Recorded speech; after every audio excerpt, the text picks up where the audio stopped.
Welcome back. This will be my second installment in Back Issue Backlog. I just filmed my dollar bin digging video and I figured, hey, I got a few minutes. Let me just do my next installment of Back Issue Backlog.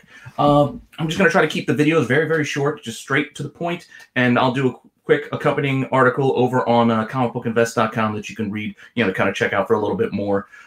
First issue and first video I did last week, but first article, I guess, for this new series from mine dropped today over on the CBSI website again. So I'm just going to go right into it. And next up, I am going to cover Year Zero. I kind of wanted to check out these AWA books, and after talking to Axel Alonso, he really sold me on this idea of these series, and I've been checking them out, and I'm enjoying them. So Year Zero was one I definitely wanted to check out with this zombie apocalypse kind of like theme. And yeah, so again, I read the first issue. I mean, I enjoyed it. It's got kind of like almost like a Quentin Tarantino, almost Paul Thomas Anderson, Magnolia vibe, where we're following a bunch of different stories, almost like an anthology.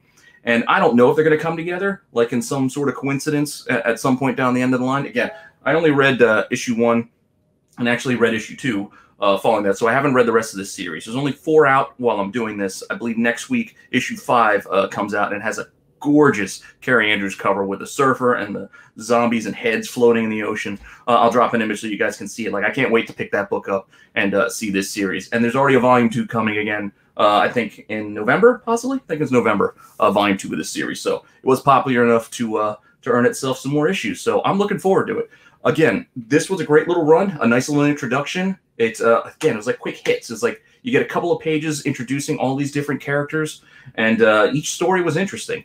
Granted, when you put a lot of stuff out there, almost like one of those food competitions, you put it on the plate, it's going to get judged. So when you put all of these character storylines together, I immediately kind of gravitate towards my favorites, and then some of the other ones I may not enjoy as much. So you kind of get that feeling like, oh, at times you may be like, all right, I just kind of want to get through these because I want to get back to get back to this guy, see what's going on over there, because I'm more interested in that, because you're throwing it all together. But they are all interesting in their own right. I will say that, though. Like, there's no throwaway with the pieces. It's just, again, I have my favorites, and I'm sure you would too when you read it. I mean, you've got the guy in the bunker who's all ready to go with his off-road vehicles, weapons, and his sex doll and all that fun stuff. Like, that just seems like an interesting character. I want to see where he's going next. The Japanese assassin was also pretty cool. He's out doing a job, and all of a sudden it's a zombie apocalypse. Over in the Middle East there, it was interesting, them being trapped now in the basement. But I don't know, I wasn't as into it as I was the others. The same as with the kid down in Mexico City. It was interesting, but again, I want to see those other two a little bit more. And I think that's just the problem I ran into with having these multiple stories, is that, again, I found my favorites, so I just kind of want to get back to the ones I'm more interested in. But that being said, it is a great series. I recommend picking it up. Like I said, I had to go through issue 2, because after issue 1, I did feel like I still needed more, which is a good thing. Like, you want the book to tell you that you need to read more, but I felt like it wasn't enough, that I didn't feel like I got a complete story out of anybody in that just the first issue. It was all kind of set up, which a lot of first issues are set up, but I really needed a little bit more, and I had to read it immediately. So I did immediately dive into issue 2 to get a little bit more of the story. And again, I'm on board for this, all the stories that they're doing. They even have the little tease at the end with I got to assume it's some sort of a serial killer, some nut job. I don't know, but I'm curious of that too.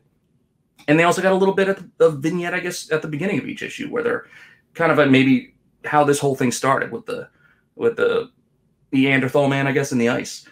Again, I want to know where it's going. I've only got 2 issues in. I've got 2 more to read here. Can't wait for the issue 5 to come out next week, because I love that cover and want to see how this first series wraps up, because I think Axel said that the next run is going to be different characters. So I'm assuming these stories may wrap up in some way, and I'm a fan of that. I love it when a story has a beginning, a middle, and an end. So that being said, I did enjoy the series. I recommend it. I give it, I don't know, I still haven't got a rating system yet. I look for you guys for suggestions, but for right now, I'll give it 3.5 thingamajigs, because it was good. But I think if I'm comparing it to Broken Gargoyles, I did come away with the 1 issue of Broken Gargoyles a little more satisfied, mostly because, again, multiple characters. I had favorites, so I had to weigh it a little bit less, but not much less. Again, I still recommend it. Chef recommends. Go check it out. Year Zero, AWA Studios. And I'll see you guys next time. Oh, the Clams Casino. Get out of here. Chef recommends.